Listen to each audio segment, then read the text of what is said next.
Good afternoon, everybody. Thanks for joining in. We're here today to discuss the future of home/remote working and the impacts of both options on mental health. And joining me today is Lloyd Griffiths, National Director of the IOD, and also Helen Bennett, the Recovery Centre Development Director for Hafal, and also my fellow partner, Damian Phillips, at Darwin Gray here. We're both specialising in employment law. And I should probably say my name is Fflur Jones. So without any ado, we'll go on to sort of have a discussion about this sort of issue that is exercising many minds at the moment from different angles. Robert, if I could turn to you first, how do you think productivity is sort of affected by this remote working arrangement? Well, I think first of all, it's probably important to say that people that have experienced some of the most awful times and some of the best times in the past year, many have adapted very successfully and have come into their own. Others have struggled significantly, and it's something and a way of working that none of us would have ever imagined even just a year ago. So I think that it's been such a tough time for many people. I think one of the key things about productivity, and I was speaking to a member the other day who was telling me that they would see about a 20% drop in productivity, because what's missing with home working is the ability to mix with colleagues, to interact at the in the kitchen or at the coffee machine, or on your way to another meeting internally, or just generally in the office, in the corridors or in the meeting rooms. And I think that's significantly impacted on people's productivity in terms of their ability to innovate, to talk through ideas, to ask questions, to run something by a colleague. What do you think of this? How are we going to do this? Could we be done better? And I think it's what it's made us has been very, very focused. Now, for those of us that like complete focus, you know, as I said before, it's an opportunity. But for those that benefit from the wisdom and the interaction and the contribution of others, then I think it's been a struggle. And I do see, and the members I speak to, particularly during this third lockdown period and the part of the new year, a really a depression in people, just a willingness to move on. I think it's probably combined with, you know, the colder weather and the fact that we're war weary on this dreadful pandemic. And I think it does certainly impact on productivity, and we won't know what the impact will be until maybe a few months down the line, and maybe a few years down the line. Yes, absolutely. I mean, I think you're completely correct about the effects of this last lockdown. This has just nearly finished people off, hasn't it? Quite frankly, you know, I think for the best of us, as resilient as we'd like to think we are, this is tough, really tough. Helen, did you have any thoughts on this issue?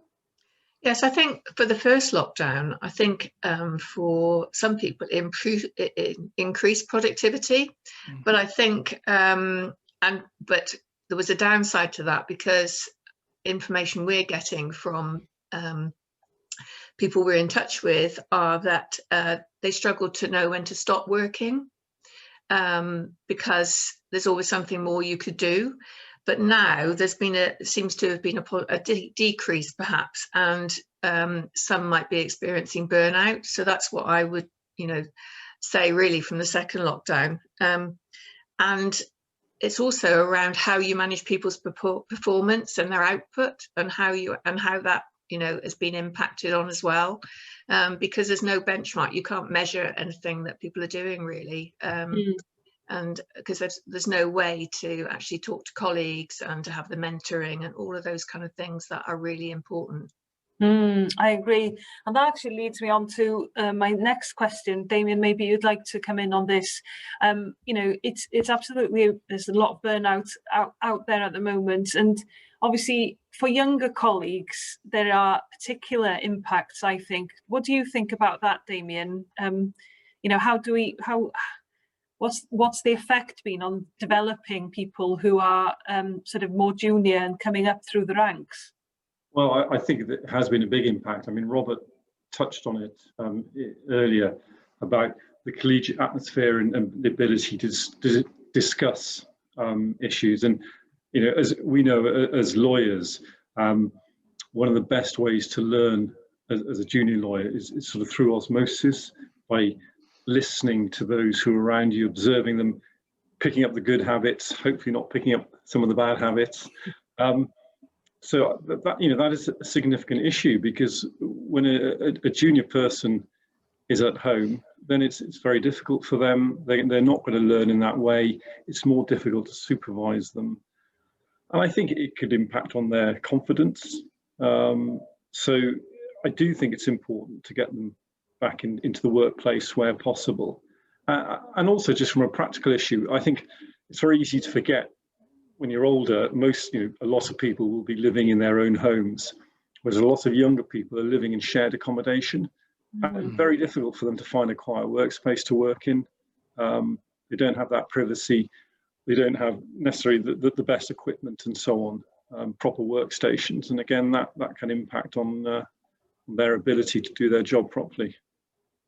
Absolutely, it's quite challenging, isn't it? And I feel so lucky, really, to be the sort of age I am, and, you know, the stage in life I am for this, because I think for younger people there's so many pressures, aren't there? And, you know, everyone's worlds have been turned upside down. But if you're young and, you know, this is your first shot at it all, if you like, in the workplace, it's quite devastating, isn't it? You know, and I'm sure lots of younger people are also thinking, what's going to follow this? You know, what will I have to work in my bedroom for the rest of my life? Yeah. You know, or maybe they're thinking that's what I want to do, or whatever. But it's such an uncertain time, isn't it? And when you're younger, that's kind of can be very, very unsettling, I think.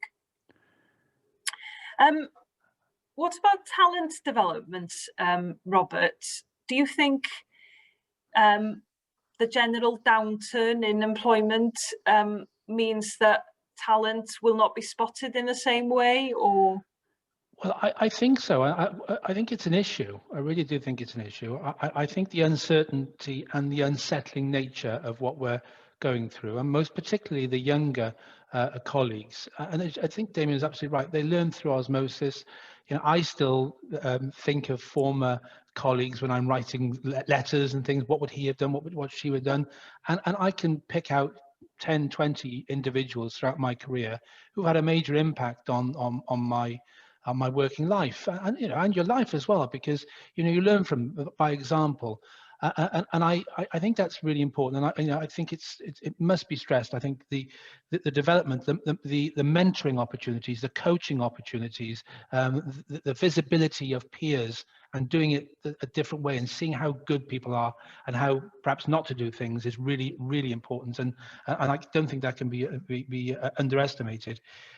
Developing younger colleagues and actually talent development. I think it's, you know, people are a bit nervous about their jobs. You know, everyone you're speaking to is thinking, you know, they may be letting people go. I mean, some businesses are bucking that trend, and so, you know, the actual opportunity to move on, people might be thinking, I better stay here for as long as I can, because, you know, I might not get another job and I might lose my income, and I think that, you know, that sense of nervousness and that fear and uncertainty, particularly in those who might want to spread their wings and challenge themselves with new positions, may mean that they stay in post longer through necessity. And I think that's an issue. I think we do better when there's a free and open market of talent, and businesses can capitalize on that talent, and organizations can capitalize on that talent. And I do think it's a difficulty when people think, I better stay, you know, perhaps for the wrong reasons sometimes. And you know, it's all about this uncertainty and this unsettling nature of the way in which we're working at the moment. So I'm sure that Helen will have a view on that as well. Helen, did you want to come in on that? Yes, I do. I mean, I think we're not going to see the impact of this for some time. I think there will be a nervousness when people, you know, about competition for jobs. If, you know, if somebody's being displaced, then the competition is going to be huge. The impact of the pandemic on individuals and their sense of their ability to undertake their work, I think will be huge. And so nervousness and anxiety about going back into a workplace, having work from home, could be quite dramatic, and they'll be worried about, you know, how that's being perceived, I would imagine, and that will increase their anxiety. And so that's why I'm saying I think in the longer term we'll see some kind of things happening that may be detrimental or maybe positive, or there may be people coming back into the workplace who think, great, this is my opportunity now. But I think the impact of people's mental health during the second lockdown will have had quite a knock on their confidence about coming into a workplace, especially if you've not met anybody before. If you're new to the organisation or haven't been there for very long, I think that could have, you know, quite an impact on people. And we need to look at perhaps new ways of developing staff as well in the future, and, you know, looking at different talents and things in a different way because of what they've been through. Yeah, I was just wanting, perhaps if I may just come in very briefly. I think one of the really tough aspects of this is that we're all going to need time to recover. And this is a conversation I'm having with a lot more people now. It's not just the physical recovery of you know, getting back to a new normal way of working, but it's also, this has been a terrific shock to society and the world of business and the organization in which you're operating within. I know many individuals whose job has completely changed because it's had to change, totally changed. You know, the job that they're in now isn't the job they were in a year ago. Some even a job they were in 6 months ago or even 3 months ago. So it's changed significantly. So, you know, but many people are just getting on with it, you know, having virtual meetings, doing what they have to do, but it's a terrific shock to the system and to the mind as well, because you've found yourself invariably in a completely different business to that which you joined maybe even 5-10 years ago, 10 months ago. So I think there needs to be a period of recovery. Not only economic recovery, as important as that is, and we've just seen recently the Minister for Business in Wales announce his recovery plan, but there needs to be a recovery of individuals within businesses, and I think that will take time, almost like for it to sink in and then to move forward. And I think that's really pertinent to the mental health issues which we're talking about today. Absolutely, I couldn't agree more. I mean, I think when this is nearly over, I think we will all, regardless of who you are and how resilient you are, you're going to stop and look at yourself and think, what happened there? And the exhaustion we're all going to feel when we can stop being on tenterhooks the whole time is going to be immense, I think. And I reckon this summer is going to be so strange, because if they do ease things, I think we'll see then productivity going right down, because people will just want to take time off, and who can blame anyone? You know, but I think there will be a short impact of that nature as well on businesses, because we will all just need that time. You know, it will have been very, very tough, won't it? Definitely. Damian, did you want to come in? Well, no, I think that's a very good point. I mean, I think there will be a period of almost being demob happy when all the restrictions are lifted. And I suspect that is something a lot of businesses haven't thought about, and is something that they probably should plan for and absolutely. Can I come in? Yeah, of course. I just think, I mean, I don't know, but it's very much work mode, isn't it, when you're online? And I think a lot of people have lost the ability of social interaction, and so that is strange in itself. The fact that, you know, you haven't seen your colleagues for quite a while, you may be Zooming with them, but actually it's a very different aspect when you're back in work. And I think we need to think about what's in place for individuals, like employee assistance programs that they could be referred to. There may be some issues that have come up around their mental health, or any excess use of alcohol, all of those things which we're seeing on a very regular basis, really, that this has been the impact of the pandemic, and that, you know, businesses need to be prepared for this. And actually this is the fallout from the pandemic, and we need to be sensitive to those matters and have the right, you know, support in place for individuals who may well have really, really struggled with this. I agree. And even, you know, as I say, even if you haven't been one that's particularly struggled during it, I think there will be people in bits when it's over, when they've just held it together. You know, I think perhaps, sorry, carry on. No, I just beg your pardon for interrupting. I think there'll be a lot of people reappraising their careers as well. Absolutely. You know, and to actually thinking, what really matters to me? You know, do I want a high-powered job? Do I want to just settle for something which is, you know, more work-life balance? You know, do I want to change career? And I think that goes back to the talent drain, or the talent opportunity, or people might just completely reconsider their whole work-life pattern and their aspirations or ambitions for the future. Absolutely.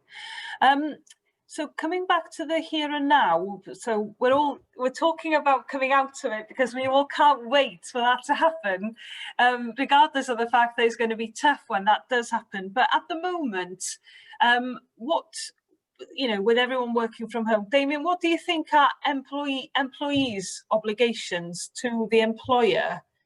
You know, because there's a lot of pressure on us as employers to look out for people, to look after them, to check in with them, to delegate, but it's got to be two-way stream, hasn't it?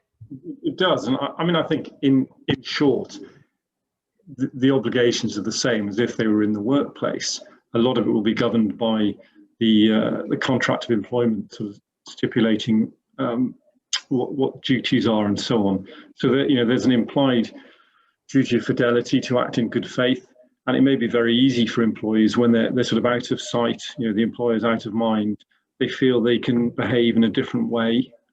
So, you know, it's important that they still work to the best of their abilities and so on. I mean, obviously employers have to take into account there may be difficulties with things like homeschooling and so on, added pressures.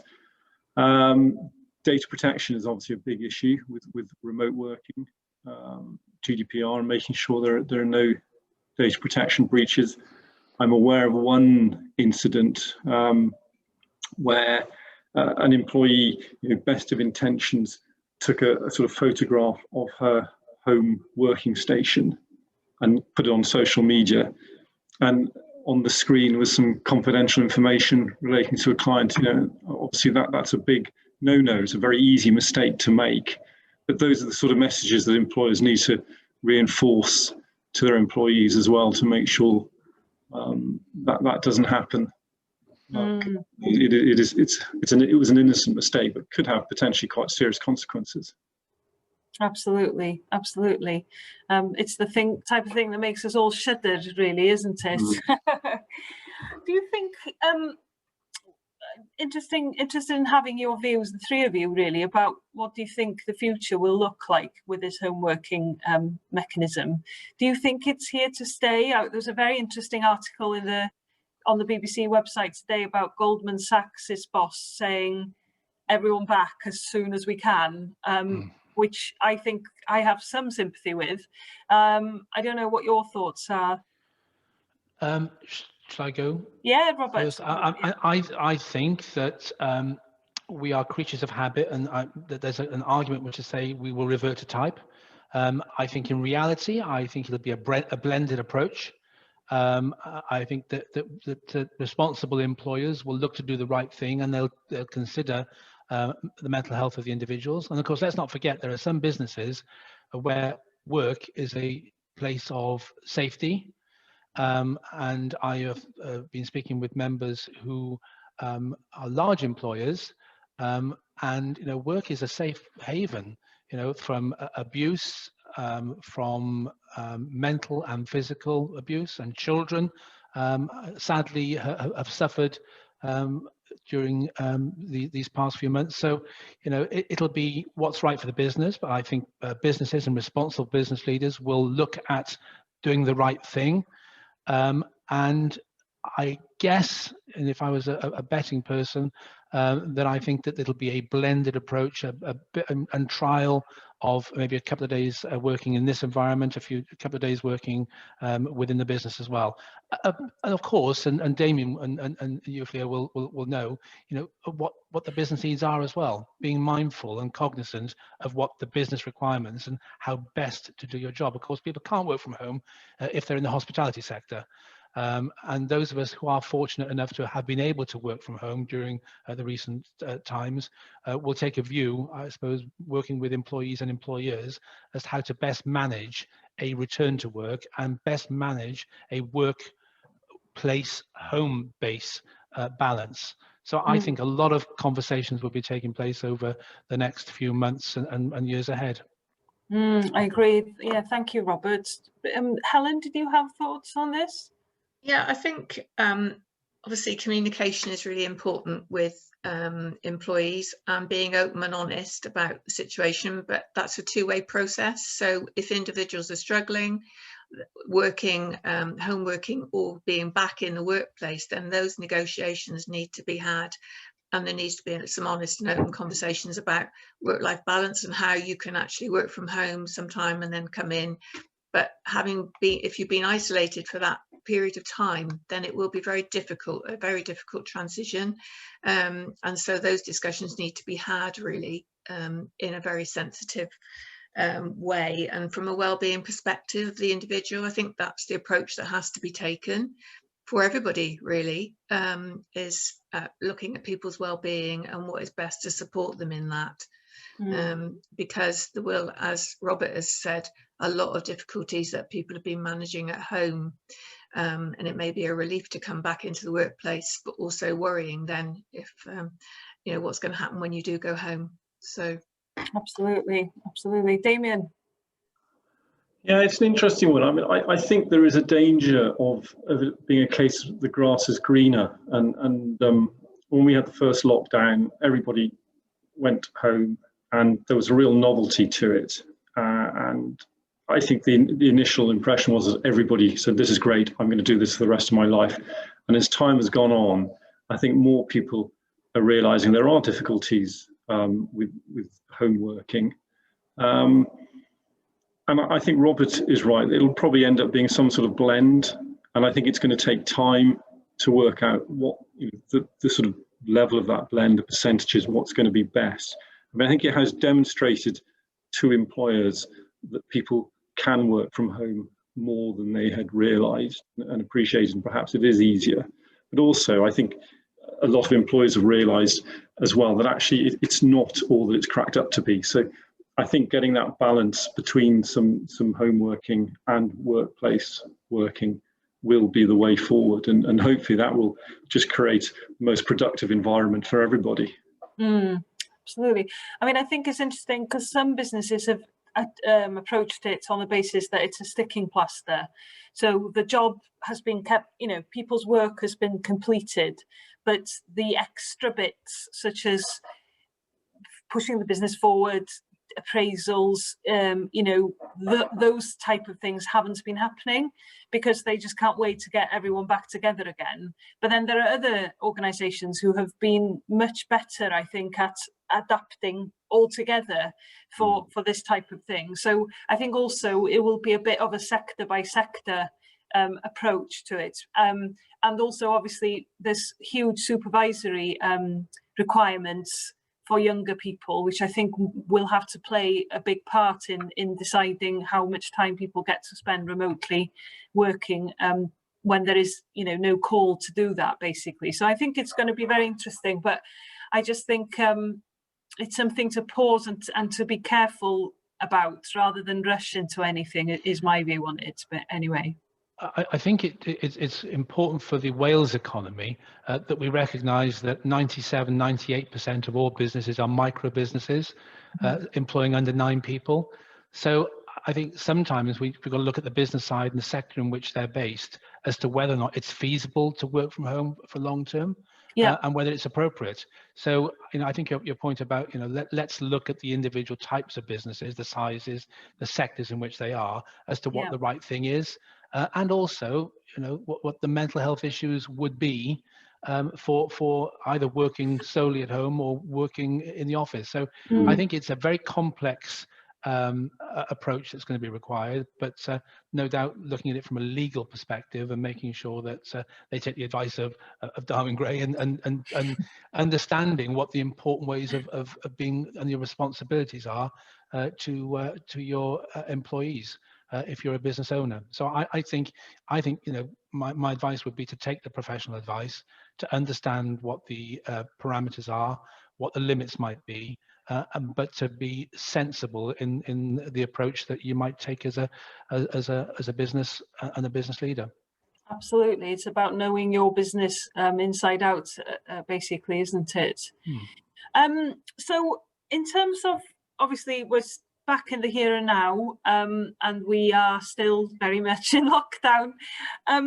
What do you think, Helen? What can employers do to sort of continue to support employee well-being whilst everyone is sort of remote? Give us 3 examples of tools that employers can use to make sure everyone's okay. I think you need to be looking at the way that support and supervision is organised, and whether organising different ways of meeting as a team. So a bit more on a one-to-one basis, so that you actually get to meet with an individual on their own and look at what they're struggling with, if they'll open up to that person. If they won't, then they need to consider who else might be able to support them.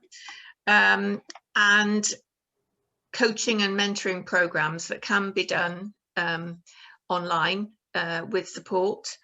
And also to be very kind of mindful about loneliness and isolation, because that's been so huge during lockdown, and what there is out there for individuals to help them through that. I mean, that's one of the Hafal campaigns. We have a Hafal promise, so that actually people can phone in, or we've got an email, 24-hour email support as well. And those are the things that organisations need to be aware of, that there are those things out there to support individuals dependent on their need, really. Absolutely. Yeah, there's a raft of tools out there, aren't there? But it's almost it's weird, because obviously we're all in business, in the land of business, and sometimes you forget that these things are out there and useful for you to use, basically. So that's really handy to have that reminder. Thank you, Helen. Just turning finally to the question of work-life balance whilst remote working. Maybe we should just all share how we've been trying to maintain it, to see if there's any nuggets there that the audience would like to hear about, that they might adopt. Starting with you, Robert. Well, I think it's really shown us and demonstrated to us that you know, in the early parts of the pandemic, I think the work-life balance tipped very heavily in the favour of business, of work, and you know, as people were scared and frightened and stepping into the unknown, and adapting to the new way of working. And certainly from my perspective, it's been meeting after meeting after meeting after meeting, spending so much time in front of a screen, and I'm sure for many others as well, which then doesn't allow, you know, even for a short lunch break or a walk or anything. But I think as time has gone on, we've all begun to perhaps some, well, I say all, many have looked about looking after yourself as well, and recognizing that, you know, we're not invincible. You know, the phrase that I hear all the time is Groundhog Day. You know, get up, work, have something to eat, work, watch a television, go for a walk, go to bed, get up. You know, and so, you know, what I've tried to do personally is to go out and walk quite a lot, and try and get my 10,000 steps a day on Fitbit. I've managed to lose a few pounds as well, which is no mean feat in lockdown, I know, and just have a go at just having the break. And I think you have to have the break for your own peace of mind and mental well-being as well, especially when, you know, you're speaking with people in, day out, who are suffering, whose businesses are suffering, who are going through problems, and, you know, stepping into a very fragile and unknown environment. And it's bound to rub off on one in terms of, you know, taking on board from, you know, we're a membership organisation. You know, there's members of ours losing their livelihoods. Some are losing their homes, losing their businesses that they've created over many years. And you know, it has an impact on you, so you have to step away, do what you can to support them, and we've certainly tried our utmost to support with the help of government and charities and organisations like Hafal, being able to make a difference and introduce people to. But you know, these are such tough times, and like I was saying earlier, the recovery is going to be for individuals, but also for the economy. But you know, we're going to need to take a real period of time to get back to some sort of, oh my goodness me, what happened, as you said earlier, Fflur. So that's what I do. I'll have a little bit of a walk and maybe a glass of wine on a Friday night. Not too many. Very good, Robert. Damian, what's your top tips on the work-life balance, achieving it? Well, I mean, I like to differentiate between work and work life and home life as much as possible. So whilst our office has been closed, there's still been access to it. So I've tried to come into the office where possible, and that is work. And then when I go home, I try and switch off. And it is harder, I think, as you'll know as well, Fflur, as business owners, you know, we want to be accessible all the time to our clients. And I found, particularly with the first lockdown, people just felt they could sort of contact you literally 24/7, and not just by email, but by WhatsApp, text messages, you know, phone calls. And you know, we want to be there to provide that service, but equally, you know, it's important to sort of switch off and have family time. So I've got into a habit now. When I get home about 7 o'clock, I will just leave my phone in the hallway, and it'll stay there until I go to bed. And I try not to look at it. And that's because that's the problem with smartphones. You know, we are always on the job, aren't we? Absolutely, absolutely. And I just spend 1 or 2 days at home as well, just to help with home schooling as well, because otherwise that all falls on my wife, which is tough on her as well. Yeah, it's been very tough. Absolutely. But some good tips there, Damian. What about Helen? Well, I suppose for me, it's been, I mean, I have actually been working throughout the pandemic, both from home and going into Hafal. So I found that having flexible working hours really, and not sticking to 9 to 5 as well. So fitting it around what I need to do. So if I want to go for a walk when it's sunshine, then I go for a walk when there's sunshine, and actually do something, you know, work afterwards, and limiting the Zoom calls and Teams calls, because you can become completely zoomed out, and I find that your sleep pattern will actually be very different when you've been Zooming all day and when you haven't. And one thing we haven't touched on, which I think is really important, is that for people who have actually experienced having COVID and may well have been admitted, or people who've been bereaved by COVID, the employee well-being for those individuals is really, really important, and the impact that they've been going through during this pandemic is very different. I have colleagues who've actually experienced COVID and have been admitted to hospital, and have lost relatives, and you know, the impact on their mental health and the importance of their employee well-being after the event has been huge. Absolutely. I can't imagine how traumatic either scenario would be, quite frankly, because it's such a frightening disease, isn't it? And if you get it, you're in the lap of the gods, it seems, and in terms of, you know, how you fare, and that's frightening, isn't it? Absolutely. Well, on that rather somber note, can I thank you all for your contributions today? There's a lot to think about, isn't there, on this topic? It's a little bit like an octopus, I feel. It's got many arms or many legs, whichever one it's got.